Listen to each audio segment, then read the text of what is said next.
نحمدہ ونصلی ونسلم علی رسولہ الکریم الامین وعلی آلہ وصحبہ اجمعین۔ حقیقت، معرفت، شریعت، نورانیت، ولایت، اس کے مراتب و درجات اور اس کی باریک بینیوں کا یہ خوبصورت پروگرام کشف المحجوب، اور میں ہوں آپ کا میزبان مفتی محمد رمضان سیالوی۔ معزز ناظرین، حضرت علی بن عثمان الحجویری المعروف حضرت داتا گنج بخش رحمۃ اللہ تعالیٰ علیہ، آپ حضرت بایزید بسطامی رحمۃ اللہ علیہ کے بارے میں ارشاد فرماتے ہیں کہ آپ نے کسی ولی کامل کے بارے میں سنا کہ فلاں بستی میں کوئی ولی رہتا ہے۔ حضرت بایزید بسطامی رحمۃ اللہ علیہ نے اس ولی کی زیارت کا ارادہ فرمایا۔ سفر کر کے جب قصبہ میں پہنچے، لوگوں سے اس ولی کا ایڈریس معلوم کیا تو رہنے والوں نے قریبی مسجد کی طرف اشارہ کیا۔ حضرت بایزید بسطامی جب مسجد کے پاس پہنچے تو آپ نے دیکھا کہ جسے لوگ ولی کہتے ہیں وہ مسجد کے صحن پر تھوک پھینک رہا ہے۔ حضرت بایزید بسطامی وہیں سے واپس آ گئے اور اس سے ملنا تو درکنار، اس سے کلام اور سلام کرنا بھی پسند نہ فرمایا۔ اس پر تبصرہ کرتے ہوئے حضور سیدی داتا گنج بخش علی حجویری رحمۃ اللہ علیہ ارشاد فرماتے ہیں کہ اگر وہ ولی واقعتاً ولی ہوتا تو ولی کے لیے شریعت کی پاسداری ضروری ہے، وہ کبھی بھی مسجد کے تقدس کو پامال نہ کرتا بلکہ اللہ کے گھر کا احترام برقرار رکھتا۔ یہ وہ روشن اسلوب ہے ولایت کا، طریقت کا، کہ جس کی تمام تر عمارت شریعت محمدی صلی اللہ علیہ وسلم پر تعمیر کی جاتی ہے۔ حضور سیدی داتا گنج بخش علی حجویری رحمۃ اللہ تعالیٰ علیہ، آپ نے اپنی کتاب کشف المحجوب شریف میں ان تمام چیزوں کو بڑی خوبصورتی کے ساتھ یکجا فرمایا ہے، اور انہی الفاظ کی خوبصورت تشریح کے ساتھ آج میرے ساتھ جو معزز مہمان تشریف فرما ہیں، آپ ان کی شخصیت سے، ان کی خوبصورت گفتگو، انداز، الفاظ کے چناؤ، تشریح اور توضیح کے خوبصورت اسلوب سے بخوبی واقف ہیں۔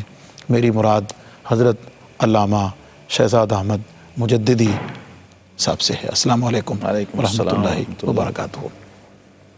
معزز ناظرین، کشف المحجوب شریف کا آج کا جو پروگرام ہے وہ 11واں باب اور ذکر ہے ائمہ تبع تابعین رضوان اللہ تعالی علیہم اجمعین کا، اور ذکر کر رہے ہیں ہم اس شخصیت کا جسے حضور علیہ الصلوۃ والسلام کی امت میں امام الائمہ اور سراج الامہ جیسے القابات سے یاد کیا جاتا ہے، اور ہمارا یہ پروگرام آپ کے پہلے بیان کیے گئے ذکر کے ساتھ متصل ہے، جس میں حضور سیدی داتا گنج بخش علی حجویری رحمۃ اللہ علیہ نے حضرت امام اعظم ابو حنیفہ رحمۃ اللہ تعالیٰ علیہ کے ان دو خوبصورت خوابوں کا ذکر کیا ہے، جس میں آپ نے یہ ارادہ فرمایا کہ میں مخلوق سے الگ ہو کر خلوت نشینی اختیار کروں اور اللہ رب العزت کی رضا اور اس کی معرفت کے رستوں پر چل پڑوں۔ لیکن نبی کریم صلی اللہ علیہ وسلم نے خواب میں تشریف لا کر حضرت امام اعظم ابو حنیفہ رحمۃ اللہ تعالیٰ علیہ کو متوجہ فرمایا اور ان کے مقصد تخلیق یعنی حضور علیہ الصلوۃ والسلام کی امت کی خدمت کی طرف متوجہ فرمایا۔ چنانچہ آپ نے وہ خلوت نشینی کا ارادہ ترک فرما دیا، اور حضور فیض عالم داتا گنج بخش رحمۃ اللہ علیہ فرماتے ہیں کہ آپ نے پھر مخلوق خدا میں رہ کر مخلوق کی خدمت کر کے اللہ کی رضا کو پایا۔ حضرت علامہ صاحب، میں چاہوں گا کہ مخلوق خدا کے اندر رہ کر اللہ کی رضا کو پانا کیا فرمائیں گے جی اس کے بارے میں کہ یہ کس چیز کی طرف رہنمائی کرتا ہے اور خدمت دین کے لیے مخلوق میں رہتے ہوئے کن چیزوں کی طرف اشارہ ملتا ہے؟ جی بسم اللہ الرحمن الرحیم، الحمدللہ رب العالمین، والصلاة والسلام علی اشرف الانبیاء والمرسلین وعلی آلہ وصحبہ اجمعین۔ مفتی صاحب میں چاہ رہا ہوں پہلے ایک حدیث پاک پڑھوں۔ صحیح بخاری کے کتاب العلم میں یہ حدیث آئی، نبی کریم علیہ الصلوۃ والسلام نے ارشاد فرمایا من یرید اللہ بہ خیرا یفقہہ فی الدین، جی اللہ جس کے ساتھ بھلائی کا ارادہ کر لے اس کو دین کا فقیہ بنا دیتا ہے، جی اسے تفقہ فی الدین عطا فرماتا ہے۔ اب اللہ کی اس بھلائی کا ارادہ امام اعظم ابو حنیفہ رضی اللہ تعالیٰ عنہ کے لیے ہو چکا تھا، مقدر تھا۔ جس وقت وہ سارے پروسیس سے گزرے جس کا ہم اجمالاً ذکر کر چکے، اور پھر میدان علم و فقاہت کے اندر قدم رکھا، علم حاصل کر لیا، جو چاہتے تھے وہ پایا، اور صحابہ اکرام سے، ائمہ تابعین سے علم لیا۔ خیر القرون تھا، یہ دور ایسا تھا، زمانہ ایسا تھا جس میں ایک دوسرے کو دیکھنا بھی عبادت کے درجے میں جی تھا۔ بے شک۔ اس زمانہ خیر میں امام اعظم ابو حنیفہ رحمۃ اللہ تعالی علیہ جب علم و معرفت کے، زہد کے پورے کمال کو پہنچے، سارے دائروں سے آپ فرماتے ہیں میں ہو کے گزرا، تو طبعاً ارادہ یہ کیا کہ اب مجھے گوشہ نشین ہو جانا چاہیے۔ اس کا مطلب یہ ہے کہ امام اعظم ابو حنیفہ رحمۃ اللہ تعالی علیہ کہ زہد نے، علم نے، تقوی اور معرفت نے ان کو اس بات پر مائل کیا کہ بجائے لوگوں کے ساتھ اختلاط کے اور لوگوں میں رہنے کے، تنہا خلوت میں رہا جائے، اللہ اللہ کی جائے، اللہ کو راضی کیا جائے اور اس کی بندگی میں باقی ٹائم گزارا جائے۔ یہ علم نافع اور علم صحیح کا الٹیمیٹ نتیجہ ہے، جی یہ فطری اور طبعی بات ہے۔ ہر صاحب خیر اور صاحب علم کے اندر یہ جذبہ ابھرتا ہے ایک بار ضرور، خاص طور پہ جو صاحب حال اور صاحب سلوک ہوتا ہے، اس کا جی چاہتا ہے کہ میں تنہائی میں رہوں۔ اور ایسے بزرگ تھے کہ جنہیں لوگ کہتے تھے کہ آپ خلوت و تنہائی میں آپ کو وحشت محسوس نہیں ہوتی، جی جی تو وہ فرماتے تھے کہ بھائی یہ وحشت مجھے کیوں محسوس ہو جب میرا ہم نشین میرا رب ہو، اللہ اکبر۔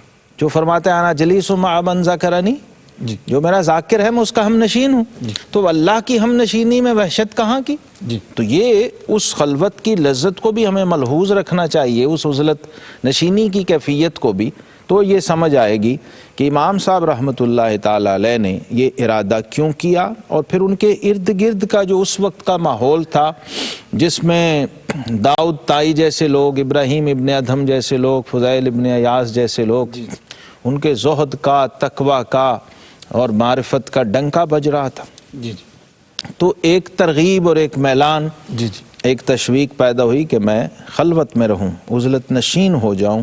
تو نبی کریم امام الانبیاء والمرسلین صلی اللہ تعالیٰ علیہ وسلم کی زیارت ہوئی، اور آپ نے فرمایا کہ ابو حنیفہ تم خلوت نشینی کو چھوڑو اور میدان عمل میں آؤ، سبحان اللہ۔ اور خدمت خلق کے ذریعے اللہ تک پہنچو۔ اب اللہ تک جانے کے بڑے راستے ہیں، معرفت الہی کے بڑے راستے ہیں۔ جی سعدی صاحب فرماتے ہیں کہ جو درختوں کے پتوں پہ جو لکیریں ہیں، یہ ہر لکیر اللہ کی طرف جانے والا ایک واہ راستہ۔ واہ سبحان اللہ۔ اور صوفیہ تو کہتے ہیں کہ الطرق الی اللہ بعدد انفاس الخلائق، جی جتنے مخلوق کے سانس ہیں اتنے اللہ کی طرف جانے کے راستے ہیں، سبحان لیکن وہ راستہ جو اہل ارشاد کا ہے اور نبی کریم امام الانبیاء صلی اللہ تعالیٰ علیہ وسلم نے جس کو اختیار کیا اور عزت بخشی اور اعزاز عطا فرمایا، وہ راستہ لقد کان لکم فی رسول اللہ اسوۃ حسنہ کا ہے کہ آپ صلی اللہ علیہ وسلم نے جزوی طور پہ خلوت اختیار کی ایک خاص وقت میں، غار حرا کی، غار حرا میں، جی جی اور اس کے بعد جب حکم آیا فاصدع بما تؤمر،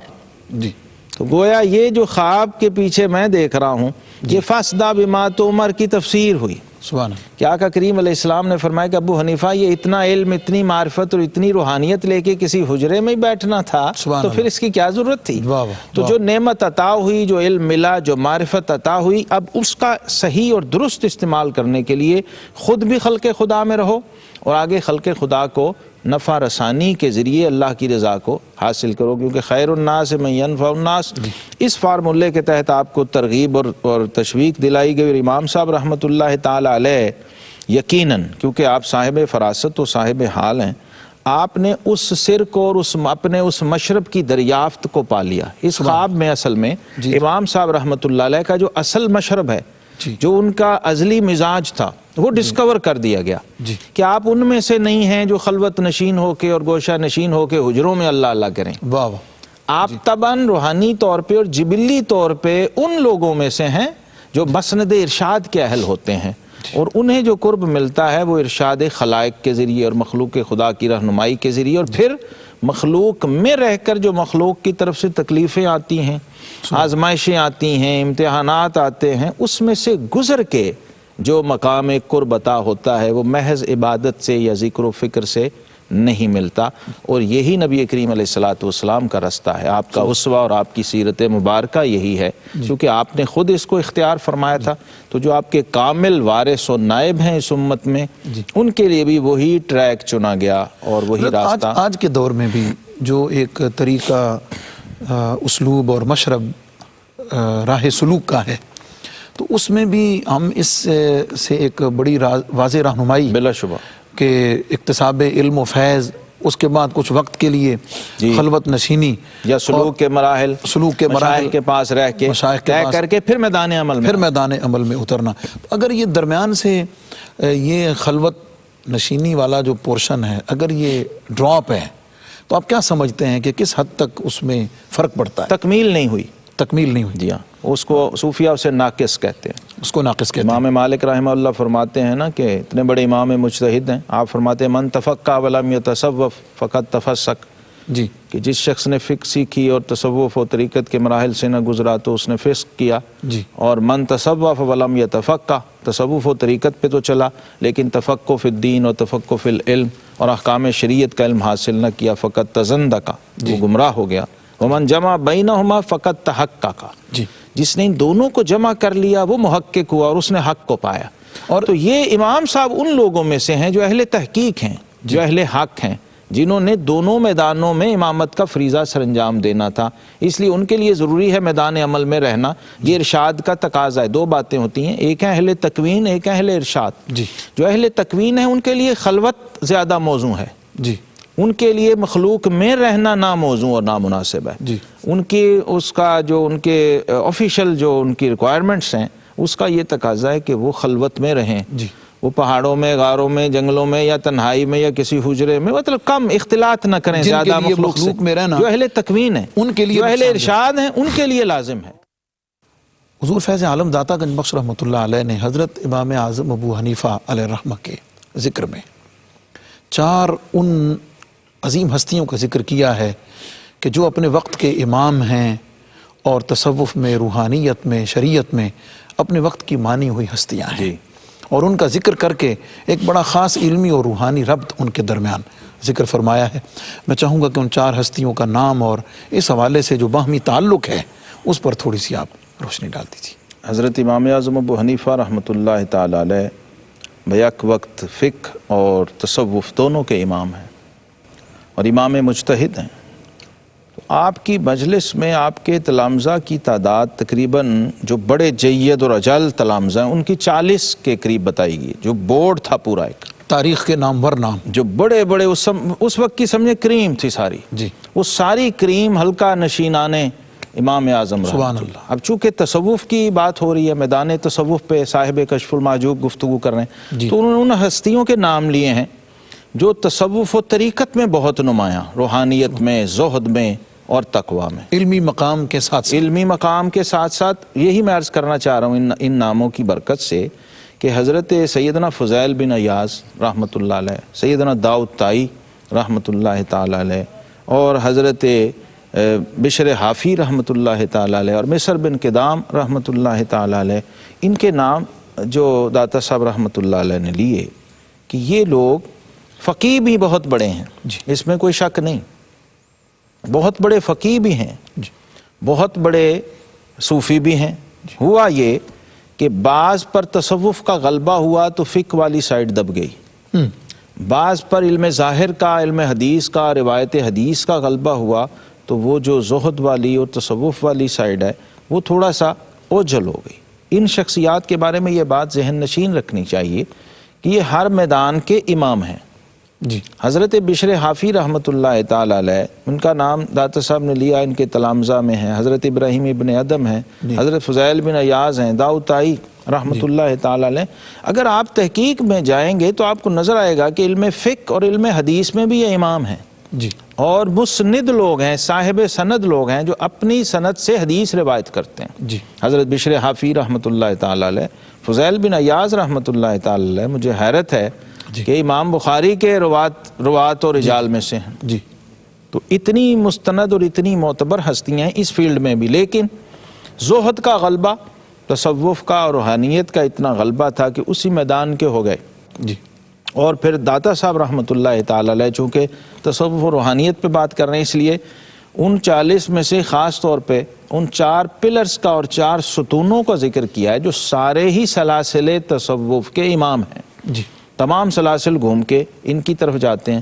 اب یہاں خوبصورتی دیکھیے کیا ہے کہ علم کی طلب میں جب دیکھتے ہیں کہ یہ شخص ہم سے مقدم ہے تو للہیت و اخلاص اتنا ہے، اس وقت اپنے زہد کو نہیں دیکھتے، اپنے روحانی، حالانکہ یہ اہل مشاہدہ لوگ تھے، جی جی یہ صاحب مکاشفہ لوگ تھے، اہل نظر تھے اور صاحب فراست تھے، ان پر کھلی ہوئی تھی چیزیں۔ تو یقیناً ان اہل حال نے امام اعظم ابو حنیفہ رحمۃ اللہ کے صرف ظاہری علم ہی کو نہیں دیکھا ہوگا، ان کی باطنی ان کی نفاست کو اور ان کے تصفیہ اور تزکیہ کی جو کیفیت ہے اس پہ نظر رکھ کے، ورنہ اور بھی فقہا تھے، ائمہ تھے، یہ امام صاحب رحمۃ اللہ علیہ کے پاس بیٹھے، ان سے شرف تلمذ کو انہوں نے اپنے لیے اعزاز جانا اور ان سے سیکھا، اور اس میں کوئی جھجک محسوس نہیں کی کہ ہم کتنا بڑا روحانی مقام رکھتے ہیں، ہم کیوں ان کے پاس بیٹھے۔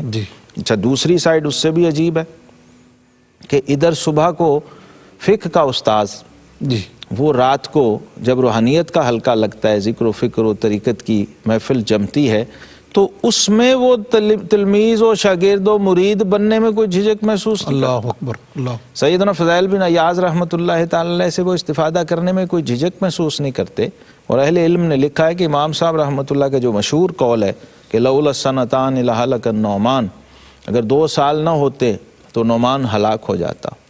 تو امام شارانی رحمہ اللہ اور دیگر امام کہتے ہیں کہ ان 2 سالوں سے مراد 1 سال وہ ہے جو انہوں نے حضرت امام جعفر صادق رحمۃ اللہ کی خدمت میں گزارا، اور 1 سال وہ ہے جو حضرت فضیل بن ایاز رحمۃ اللہ کے ساتھ روحانی استفادہ کے لیے گزارا۔ سبحان۔ تو اس میں کوئی جھجک محسوس نہیں کرتے۔ ان میں ایک نام حضرت سیدنا بشر حافی رحمۃ اللہ علیہ کا، بشر حافی بھی مسند ہیں، صاحب سند امام ہیں حدیث کے، سبحان اللہ، اور روایت کرتے ہیں، اور عام طور پہ لوگ نہیں جانتے، میں اس لیے توجہ دلا رہا ہوں۔ عبداللہ بن مبارک رحمۃ اللہ علیہ، یہ بھی امام صاحب رحمۃ اللہ کے تلامذہ میں سے، امیر المومنین فی الحدیث کے مرتبے پہ فائز ہیں، لیکن بعض لوگ انہیں صرف صوفی سمجھتے ہیں، جی جی تعارف نہیں ہے۔ امام بخاری اور مسلم رحمہم اللہ کے شیخ الشیوخ ہیں آپ، اور دادا استاد ہیں حضرت عبداللہ بن مبارک، یہ بھی امام صاحب رحمۃ اللہ علیہ کے تلامذہ میں سے اور شاگردوں میں سے ہیں۔ اب ان میں روحانی طور پہ دیکھیں ان کے مقامات کو، تو حضرت بشر حافی رحمۃ اللہ تعالی علیہ، فضیل بن ایاز رحمۃ اللہ تعالی علیہ، ابراہیم ابن ادم، ہر ایک اپنے میدان کا امام ہے، سبحان اللہ، اور سلاسل ان سے جڑے ہوئے ہیں۔ ان کی سیرت کو آپ دیکھیں تو فضیل بن ایاز کا آئندہ آگے انشاءاللہ ذکر بھی آئے گا، حضرت عبداللہ بن مبارک رحمۃ اللہ کا بھی ذکر داتا صاحب نے کیا، ابراہیم ابن ادم کا بھی کیا ہے، بشر حافی کا آگے ان کا جو الگ سے ایک حیثیت ہے وہ آئے گی۔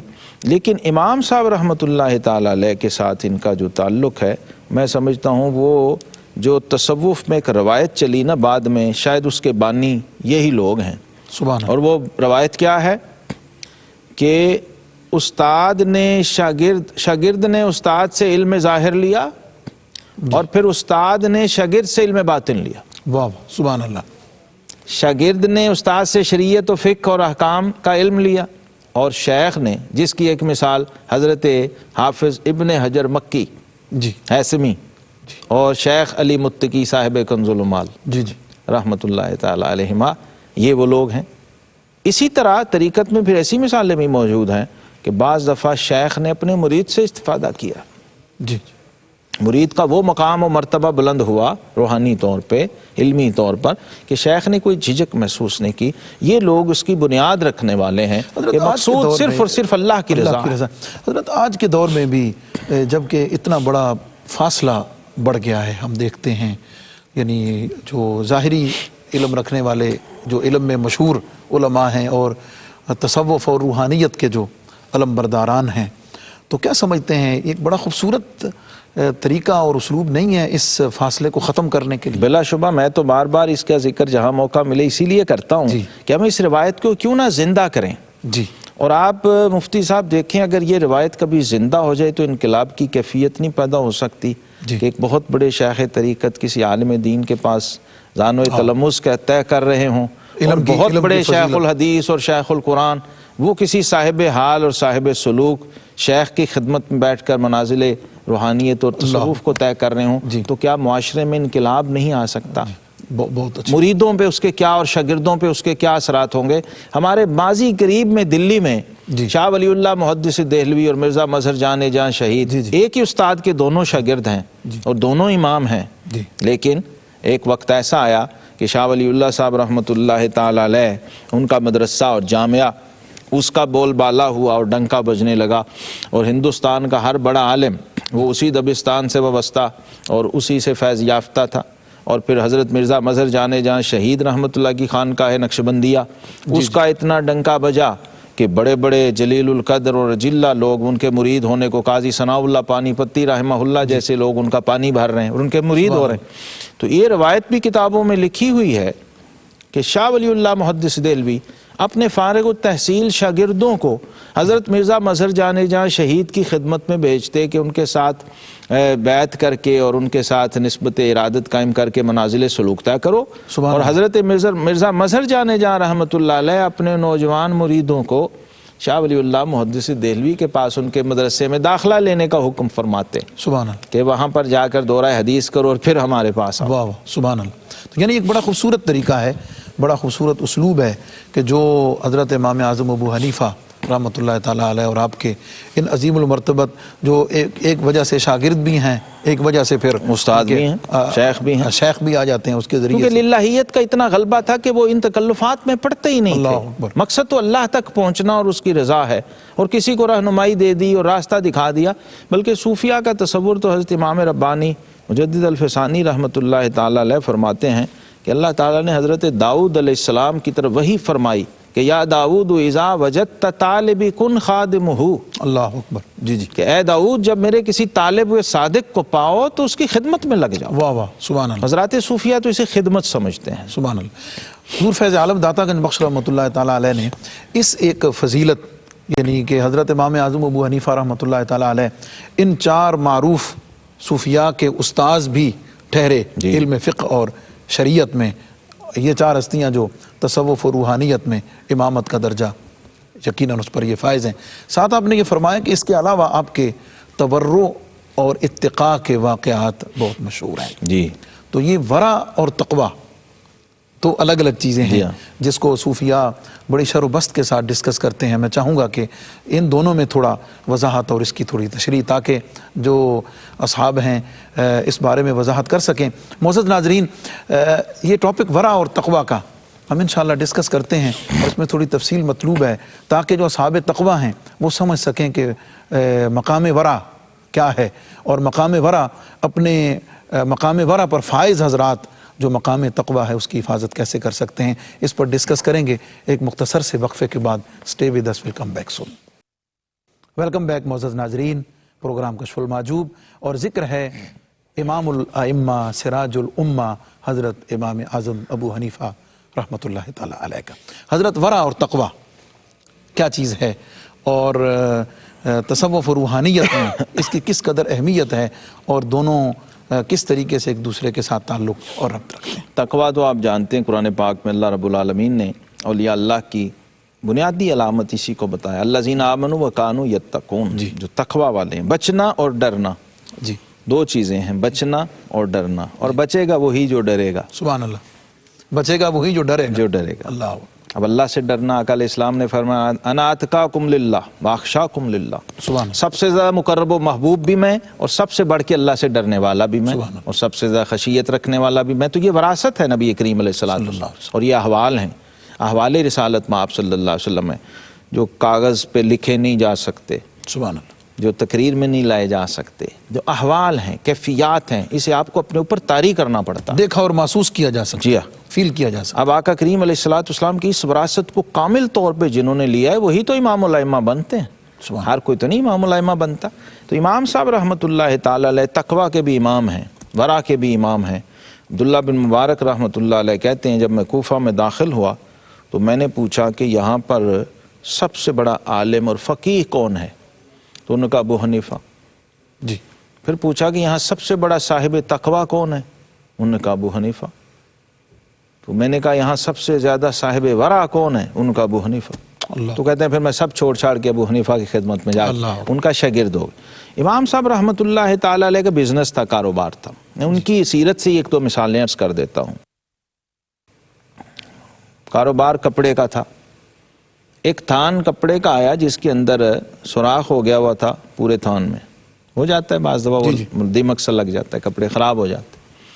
تو امام صاحب رحمۃ اللہ فرمایا کہ اگر اس کپڑے کو کوئی اول تو اسے بیچنا نہ، اگر کوئی خریدنے آئے تو اس کو بتا دینا کہ اس میں اتنا نقص اور عیب ہے۔ یہ عیب ہے۔ وہ جو خادم وہاں دکان پہ جس کی ڈیوٹی تھی، کوئی گاہک خاتون آئی تو وہ اس نے نہ بتایا، نشاندہی نہ کر سکا، ایسے ہی بیچ دیا۔ جب آپ واپس آئے وہ تھان نہیں تھا، فرمایا بھائی وہ تھان کہاں ہے؟ کہ جی وہ تو بک گیا۔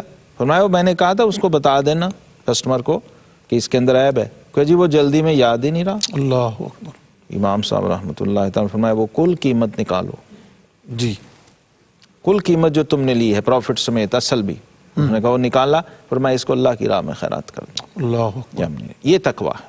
سبحان اللہ۔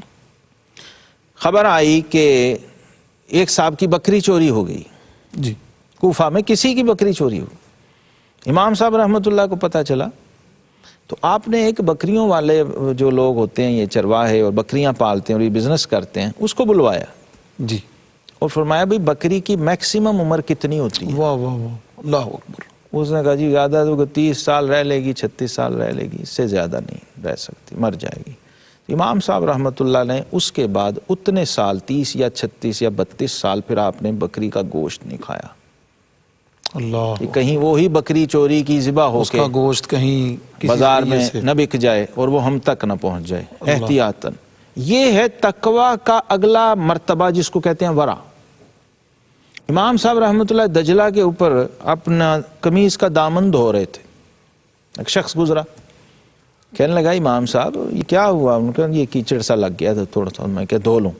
تو کہنے لگا آپ کا تو فتویٰ ہے کہ اگر 1 درہم کے برابر نجاست مغلظہ اور غلیظہ بھی اگر لگی ہو جی جی تو وہ سوکھ جائے تو اسے جھاڑنے سے جی پاک ہو جاتا ہے، تو اتنا تکلف کرنے کی کیا ضرورت ہے؟ مل مل کے آپ کپڑا دھو رہے ہیں۔ تو امام صاحب رحمۃ اللہ علیہ نے فرمایا وہ فتویٰ ہے، یہ تقویٰ ہے۔ اللہ اکبر، سبحان اللہ۔ فتویٰ وہ ہے، تقویٰ یہ۔ اور ورع کیا ہے؟ صاحب تذکرۃ الاولیاء کہتے ہیں کہ ایک فوتگی ہو گئی، جنازے پہ لوگ گئے تو امام صاحب رحمۃ اللہ بھی جنازے میں شامل تھے، دھوپ تھی، جنازے کے لیے انتظار میں لوگ کھڑے تھے، تو دھوپ میں کھڑے، ایک طرف دیوار کا سایہ تھا، لوگ سائے میں چلے گئے اور کہا کہ امام صاحب ادھر تشریف لے آئیں، یہاں سایہ ہے، ادھر دھوپ ہے۔ جی تو امام صاحب رحمۃ اللہ فرمایا کہ نہیں، مجھے ادھر ہی رہنے دو، دھوپ میں ہی۔ یہ جو صاحب خانہ ہے، جن کا یہ گھر ہے اور ان کی دیوار کا یہ سایہ ہے، یہ میرا مقروض ہے، اللہ اکبر، اللہ، اس نے مجھ سے کچھ قرض لیا ہوا ہے، تو میں نہیں چاہتا کہ اس کی دیوار کے سائے میں رہ کے اس کے اگینسٹ کچھ پروفٹ یا کوئی فائدہ سود کا یا شائبہ نفع حاصل کر لوں کہ کہیں سود کا وہ شائبہ سود تک کے شائبے اور زمرے میں نہ زمرے آ جائے۔ اللہ، یہ تقویٰ اور ورع کے مراتب ہیں جس کو امام صاحب رحمۃ اللہ تعالی نے درجہ کمال تک پہنچایا۔ سبحان اللہ۔ اور یہی وجہ تھی کہ باوجود فقیہ، عالم اور مجتہد و مفتی ہونے کے، جو اس وقت بڑے کنٹروورشل لوگ ہوتے تھے، جیسی وہاں فضا تھی فتویٰ کے حوالے سے، فقہی اختلافات کے حوالے سے، امام صاحب کا جو وجہ اختصاص مجھے محسوس ہوتی ہے وہ یہی معراج تقویٰ و ورع ہے جی کہ کوئی بڑے سے بڑا آدمی بھی آپ کی طرف انگلی نہیں اٹھا سکتا تھا اور کوئی آپ پر کوئی الزام نہیں لگا سکتا تھا، کوئی بہتان نہیں لگا سکتا تھا، اور جس کا نتیجہ تھا کہ اتنے جید و جلہ صاحبان زہد و تقویٰ وہ امام صاحب رحمۃ اللہ کے پاس بیٹھنے کو سعادت سمجھتے تھے۔ اس سے پتہ چلا حضرت کہ یعنی آپ نے جتنی یہ گفتگو ورع اور تقویٰ کے بارے میں فرمائی ہے کہ اصحاب علم ہوں یا اصحاب تصوف ہوں، اس کی اصل روح جو ہے، جو معراج اور کمال ٹھہرتی آ کر، وہ تو ورع اور تقویٰ۔ بلا شبہ کہ جو دوسروں کے لیے، ان کے شاگردوں کے لیے اور ان کے مریدوں کے لیے، عوام خلق خدا کے لیے، خلق خدا کے لیے، جو مقتدا ہیں، ائمہ ہیں، خطباء ہیں، سب کے لیے ان کی اصل جو دولت ہے، بے شک ان کی جو اصل سرمایہ ہے، وہ علم اور اس فضل کے بعد سب سے بڑی جو ہے، بزرگ اسی لیے کہتے ہیں مفتی صاحب کہ علم سے علم بڑھتا ہے اور عمل سے عمل بڑھتا ہے۔ اللہ اکبر۔ جی ہاں، اگر علم بہت ہے آپ کے پاس تو علم پھیلے گا، جو آپ کے پاس بیٹھے گا اسے صرف علم ملے گا، جی، اور اگر علم کے ساتھ عمل بھی ہے اور تقویٰ بھی ہے تو پھر وہ خود بخود ٹرانسفر ہوگا، کنورٹ ہوگا جو آپ کا عمل۔ اور حضرت امام اعظم ابو حنیفہ رحمۃ اللہ علیہ کے بارے میں یہ بھی موجود ہے کہ آپ بڑا قیمتی اور عمدہ لباس، فاخرہ لباس جو ہے وہ زیب تن فرمایا کرتے ہیں، تو ورع، تقویٰ، اس کا اتنا مرتبہ اور مقام، اور اس میں یہ جو ظاہری جاہ و جلال ہے، شان و شوکت ہے، جو اللہ نے آپ کو یقیناً تجارت کرتے تھے اور مالی آسودگی آپ کو اللہ نے عطا فرمائی ہوئی تھی، تو اس کے بارے میں آپ مطلب کیا فرمائیں گے؟ یہ فقاہت ہے۔ جی دیکھیے، جو آپ کی مسند ہے اور آپ کی ڈیوٹی ہے، آپ کو اس کے مطابق چلنا لازم ہے، جی، ورنہ اگر آپ کی سیٹ، آپ کی آفیشیل ڈیوٹیز کچھ ہیں، آپ نے اس کے اپوزٹ کوئی رویہ اختیار کیا ہوا ہے تو اس کا مطلب یہ ہے کہ آپ اس سے انصاف نہیں کر رہے، اس کے تقاضوں کو نبھا نہیں رہے۔ للہیت اور اخلاص، اور آقا کریم علیہ الصلوۃ والسلام کے ارشادات میں دیکھیں تو یوں اشارہ کیا، تقویٰ ہا ہونا، جی، الغنا غنا النفس، جی، یہ کیا ہے؟ اس کا مطلب کہ اصل اس کا تعلق باطن سے ہے، اور جس وقت ایسا صاحب زہد و تقویٰ امام صاحب رحمۃ اللہ جیسا شخص جو صاحب فقہ بھی ہے، صاحب تفقہ بھی ہے، تو اسے یہ فرق اور انالیسس کرنا بہت آسان ہو جاتا ہے کہ میں نے اپنے رب کو راضی کرنا ہے یا میں نے مخلوق کو راضی کرنا ہے۔ واہ واہ، سبحان اللہ۔ اس کی نظر پھر مخلوق سے اٹھ جاتی ہے۔ جی، اور صوفی کی تعریف ایک ہمارے ائمہ نے یہ بھی کی ہے، جو لوگوں کی، اور ہم اس پہ بات کر چکے شروع کے پروگراموں میں، جو عوام کے مدح و ذم سے ماورا ہو جائے، بالکل، نہ عوام کی تعریف اس پہ اثر انداز ہو، نہ عوام کی مذمت اس پہ اثر انداز ہو۔ تو امام صاحب رحمۃ اللہ تعالی علیہ اس سے اوپر تھے، اور یقیناً آپ چونکہ امام ہیں شریعت و طریقت کے، آپ کی نظر میں یہ بات تھی کہ اللہ، نبی کریم علیہ السلام کا یہ ارشاد تھا کہ اللہ تبارک و تعالیٰ کو یہ پسند ہے کہ وہ اپنے بندے پر اس کی نعمت کے اظہار کو ہوتا ہوا دیکھے۔ سبحان اللہ۔ تو امام صاحب رحمۃ اللہ کے پاس جو نعمتیں تھیں، آپ اس کا عملاً اظہار کرتے تھے، اور اس کا اضافی ایک بہت بڑا فائدہ یہ تھا کہ آپ جس منصب اور جس سیٹ پر تھے، اس فقیہ اور مجتہد اور امام کی مسند پر یہ تقاضا تھا کہ دین کی عظمت اور دین کی ہیبت کے اظہار کا جس شخص سے وابستہ ہے وہ اس کے وجود سے چھلکے۔ سبحان اللہ۔ اور یہ آپ نے تعلیم بھی دی، اپنے شاگردوں کو بھی فرمایا کرتے تھے کہ جب یہاں سے فارغ التحصیل ہو کے گھروں میں لوٹ کے واپس چلے جاؤ تو اچھا لباس اور جوتی تک فرماتے تھے اچھی چپل پہننا، تاکہ دنیا داروں کی نگاہ تمہارے قدموں پہ رہے۔ سبحان اللہ، سبحان اللہ۔ یہ اسی لیے ہے، مقصد استغناء عن الخلق بھی ہے اور اعزاز دین بھی ہے، وقار دین بھی ہے، اور دین کی روب و ہیبت بھی ہے، وہ بھی قائم رہے چونکہ آپ سے وابستہ ہے۔ جی جی، میاں شیر محمد صاحب شرک پوری رحمۃ اللہ کا ایک جملہ مجھے یاد آ گیا، اپنے خالہ زاد جسٹس سر شفیع کے لیے انہوں نے فرمایا تھا، جو لیجسلیٹو کونسل کے رکن تھے، جج تھے برٹش گورنمنٹ میں، تو آپ نے تصویر جب دیکھی تو سر پہ امامہ نہیں تھا، پگڑی نہیں تھی، حالانکہ اس زمانے میں جج پگڑی پہنتے تھے، تو آپ نے فرمایا کہ جے پگ بندا تے پھر جج دی کرسی تے بہندا تے نبی پاک صلی اللہ علیہ وسلم دے دین دی شان بلند ہوگی۔ ہاں، واہ واہ۔ اصل مقصد یہ ہے کہ جب آپ کسی مسند پہ ہیں، کسی سیٹ پہ ہیں، تو آپ کی دیکھیے عید کے لباس میں ہمیں کیا تعلیم دی گئی؟ آقا علیہ السلام نے کیا فرمایا تعلیم میں کہ اچھا لباس پہن کے نکلو تاکہ غیروں پر اسلام کی عظمت اور ہیبت کا اظہار ہو۔ تو امام صاحب رحمۃ اللہ کی شخصیت میں بھی ہمیں یہی نظر آتا ہے۔ یعنی اصل جو ہے تکبر، نخوت، غرور جو ہے وہ آپ کے ایک خاص رویے کا نام ہے۔ جی ہاں، وہ آپ کے رویے بتا دیا گیا، اور اس چیز سے ایک ہے تجمل، ایک ہے تکبر۔ سبحان اللہ۔ تجمل اور ہے، تکبر اور ہے۔ تجمل سنت مصطفیٰ سنت کریم صلی اللہ علیہ وسلم بھی ہے، سنت صوفیہ بھی ہے، اور سنت ائمہ مطہرین بھی ہے۔ تو نبی پاک صلی اللہ علیہ وسلم سے بھی یقیناً یہ ماخوذ ہے کہ حضور علیہ السلام کے پاس جب کچھ وفود آتے ملاقات، آپ اس وقت خاص لباس پہنا کر، خاص لباس، اسی لیے عید کے موقع پہ، جمعہ کے موقع پہ ممبر پہ بیٹھنا ہے، محراب، فقاہت، جس وقت آپ اظہار دین کر رہے ہیں تو اس وقت ضروری ہے کہ آپ اس کے جتنے میسر تقاضے ہیں ان کو پورا کریں، پورا کریں۔